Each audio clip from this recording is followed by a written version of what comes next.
Olá, tudo bem? Hoje iremos tratar do texto de Kant, que se chama O que é o esclarecimento? Em 1784, Kant responde essa pergunta, que na verdade foi respondida por vários pensadores da época.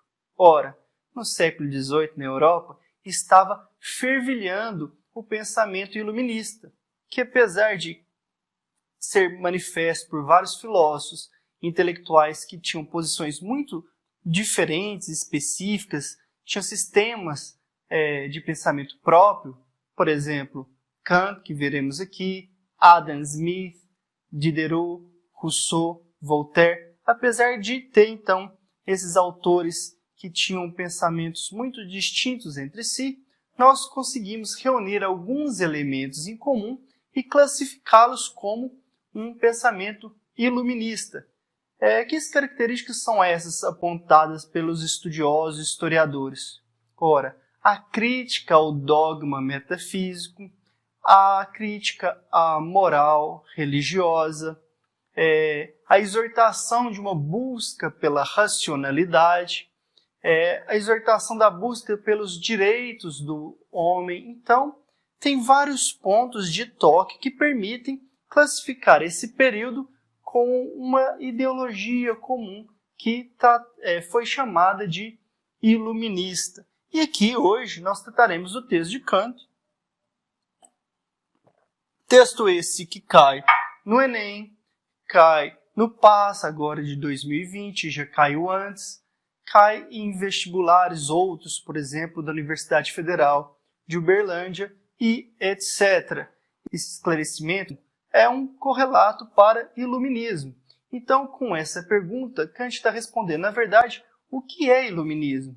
E no primeiro parágrafo, Kant define assim, que o iluminismo é a saída do homem da minoridade, e essa saída é uma atitude feita pelo próprio homem, ou seja, ele está exaltando a autonomia. O próprio homem vai sair da minoridade, vai buscar o esclarecimento. E o segundo parágrafo, então, ele vai responder o que ele está entendendo, então, por minoridade. Quando o homem não ousa utilizar o próprio intelecto para tomar suas ações, ele encontra no estado de minoridade. E para escapar do estado de minoridade, para chegar ao esclarecimento, para termos uma sociedade onde as pessoas busquem esclarecimento, elas têm justamente que pensar através da própria razão, do próprio uso do intelecto. Ou seja, ela não pode agir seguindo uma autoridade, um exemplo exterior à sua própria razão. Eu, por exemplo, quero ficar mais forte. Para isso, eu pesquiso na internet alguns sites de bodybuilding e chego até um canal de YouTube que fala que para a gente ficar mais forte, temos que tomar um suplemento, por exemplo, Whey Protein. Então, após ver esses vídeos, eu resolvo tomar uma ação. Eu vou comprar Whey Protein para tomar. Vou na loja, compro esse suplemento e passo a tomar após os meus treinos. Veja bem, essa atitude que eu tomei, essa ação de comprar um suplemento e acrescentar na minha dieta, foi uma ação movida por uma autoridade exterior ou foi uma ação movida através do meu próprio intelecto? Responda. Se você respondeu que foi movida por uma ação exterior, você acertou, ou seja, influenciado por um canal de bodybuilding, um canal de musculação, eu resolvi tomar uma atitude de acrescentar um suplemento na minha vida. Mas, olha só, não foi eu que, através do meu intelecto, que compreendi como funciona a minha fisiologia e o que eu deveria traçar como estratégia de alimentação para ficar mais forte. Na verdade, eu apenas segui um conselho de uma autoridade exterior. E é isso que Kant está frisando aqui.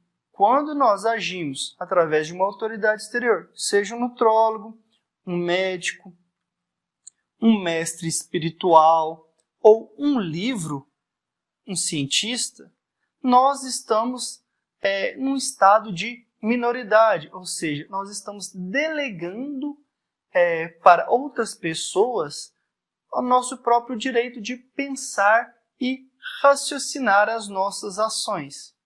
Sendo assim, Kant vai falar que temos que ousar, que temos que não nos acovardar e ficar com preguiça e pagar serviços para que pessoas pensem pela gente. Então, esse é o primeiro ponto do texto, do que é o esclarecimento ou do que é o iluminismo. Temos que ousar e buscar sair da minoridade e fazemos assim através do uso da razão, refletindo sobre que caminho devemos tomar, utilizar o intelecto para conseguir agir e não delegar a nossa ação a uma autoridade exterior. Num segundo momento do texto, Kant vai falar que para podermos buscar esse esclarecimento, para que possamos ter uma sociedade mais esclarecida, é necessário que haja liberdade. Sem liberdade, as pessoas ficam, de certa forma, presas, privadas de raciocinar, privadas de utilizar a razão para tomar as suas ações. Então, ele vai especificar melhor como seria esse uso da liberdade. E aí ele vai diferenciar entre dois pontos centrais da compreensão desse texto, que é do uso privado da razão e do uso público da razão. E o que quer dizer Kant com esse uso privado? Ora, com o uso privado da razão, Kant fala de quando nós estamos exercendo um cargo ou um posto delegado a nós. Por exemplo, o professor em sala de aula, o professor do estado, do município, ele recebe um cargo, não é mesmo? Dentro desse cargo, existem regras que ele deve cumprir. Nesse sentido, ele está num uso privado da razão dele.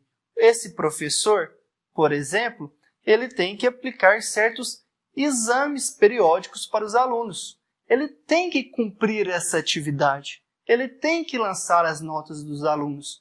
Ele tem que responder a questionamentos de diretor da escola. Sendo assim, a ação dele está cerceada por várias regras e diretrizes.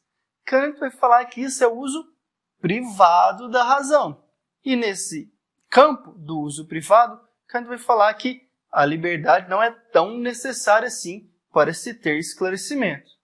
No entanto, Kant vai ressaltar o uso público da razão. E ele vai mencionar que, diante do uso público, é imprescindível que haja liberdade. Mas o que ele está chamando de uso público aqui? Ora, Kant vai falar que o uso público é quando esse mesmo sujeito tem o direito de se manifestar para a comunidade letrada do seu ramo profissional. Suponhamos que exista um professor chamado Ernesto, que fez doutorado em pedagogia na Finlândia, e ele tem uma reflexão, um pensamento sobre formas inovadoras de avaliar os alunos. Ernesto assumiu um cargo no estado de Minas e está dando aula agora numa escola na cidade de Uberlândia. E Ernesto acredita que avaliar os alunos bimestralmente através de provas não é a melhor forma de verificar o progresso educacional dos discípulos. Sendo assim, será que Ernesto poderia deixar de aplicar as avaliações, já que ele não acredita nelas, e buscar uma forma diferente de verificar o progresso dos alunos? Por exemplo, através de um teatro ou de um vídeo no YouTube? O que você acha? Responda. Se você acredita que Ernesto precisa cumprir a etapa das provas, você está pensando como Kant. Kant vai falar que dentro do uso privado da razão, cabe ao sujeito que está exercendo essa profissão cumprir as regras e diretrizes que circundam esse ramo profissional. Inclusive, se ele não cumprir essas regras e diretrizes, ele pode ser penalizado.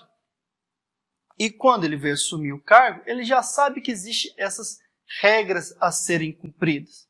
No entanto, se esse mesmo professor achar por bem que ele possa, numa reunião pedagógica, dentro de, por exemplo, uma revista científica da área, ou dentro de um evento de pedagogia, manifestar o seu pensamento sobre formas alternativas de verificar se os alunos estão progredindo na vida educacional, ele teria esse direito dentro de uma sociedade esclarecida.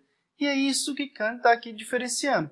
O uso privado é quando você está num ramo profissional ou num posto. Por exemplo, ele cita que os cidadãos devem pagar os seus impostos. Não é um ramo profissional, mas é um papel que você desempenha na sociedade. Dentro desses papéis, profissionais ou não, existem regras e deveres a serem cumpridos. No entanto, numa sociedade que busca o esclarecimento, deveria existir, segundo Kant, essa possibilidade de manifestar publicamente, que no século XVIII ele fala entre o mundo dos letrados, que nessa época é onde as pessoas poderiam, elas que têm um conhecimento das letras e exercem esses cargos, refletir ou colocar o seu posicionamento sobre aquelas regras que elas mesmas cumprem na vida privada. Não sei se vocês estão compreendendo toda a distinção do privado e público, e por isso darei mais um exemplo. Imagine um médico chamado Victor Frankenstein. Vamos supor que esse médico tenha descoberto uma vacina e ele está vivendo um período de pandemia.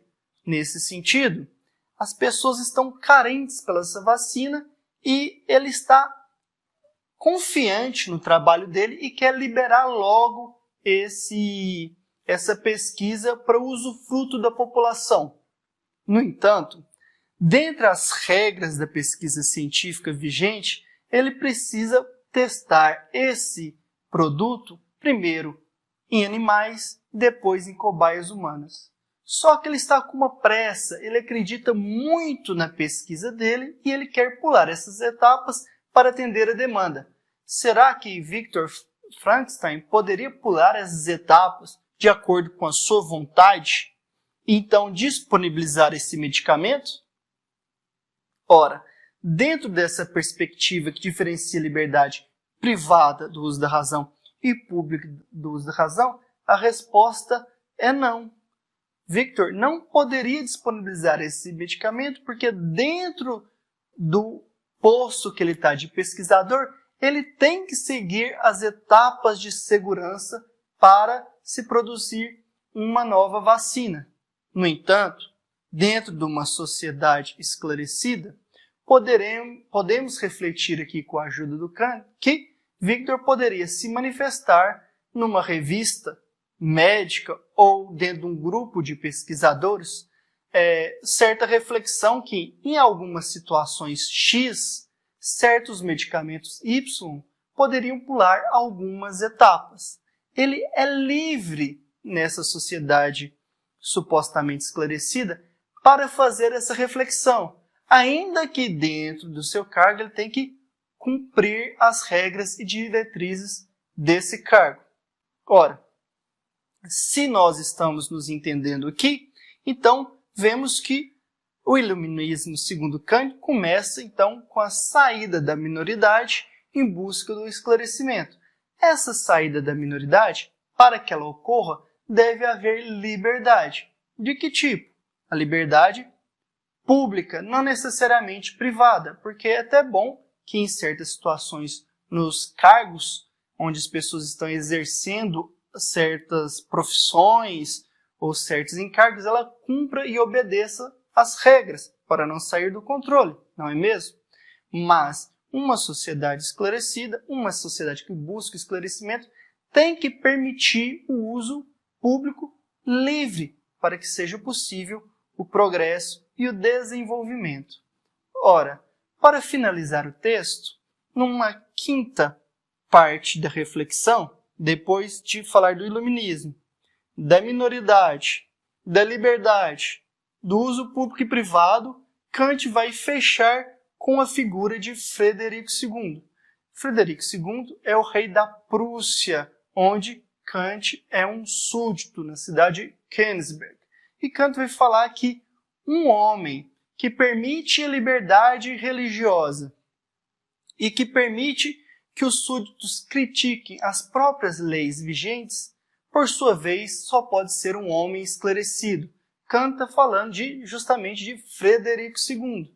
E ele fala que todos aqueles que vieram posteriores a Frederico II no mundo deveriam exaltar essa figura, como eu e vocês. Porque, segundo Kant, Frederico é esse déspota esclarecido que permite que todos tenham uma liberdade de escolher a própria religião, escolher a própria conduta, inclusive de criticar as leis sobre as quais estão submetidos. No final do texto, então, Kant vai repetir uma fala de Frederico II. Como vocês podem ver aqui, ela convida as pessoas a refletirem o quanto quiserem sobre o que quiserem, desde que obedeçam. Ou seja, nessa síntese de Frederico II fica claro essa questão de obedecer no campo da razão privada, mas ser livre para questionar e para propor mudanças no ramo da razão pública. Na próxima aula, nós faremos algumas questões de vestibular, do Enem e do PAS para conferir como esse texto é cobrado nos concursos em geral. Até lá!